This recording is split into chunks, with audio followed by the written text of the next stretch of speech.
చాలామంది నా దగ్గరకు వచ్చి చెప్తారు, కన్నయ్య నీ మాటలున్నాయా అసలు అవి నన్ను ఏం చెప్పమంటావు?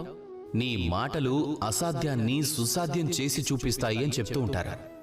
అయితే ఇంతటి శక్తి నీ మాటల్లో ఉంటే ఇంకేమైనా చేయాల్సిన అవసరం ఏముంటుంది అంటూ ఉంటారు. ఇప్పుడు ఆ ప్రజలు ఈ విషయాన్ని అర్థం చేసుకోలేరు. జ్ఞానం ఇది కేవలం ఒక మాటల సమూహం. కానీ వాటి అర్థం ఏమిటి?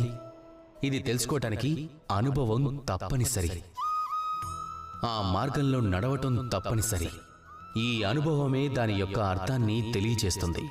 అలాగే నువ్వు కర్మని చేసుకుంటూ వెళ్ళు, ఫలితం గురించి చింతించకు. ఇవి కేవలం మాటలు.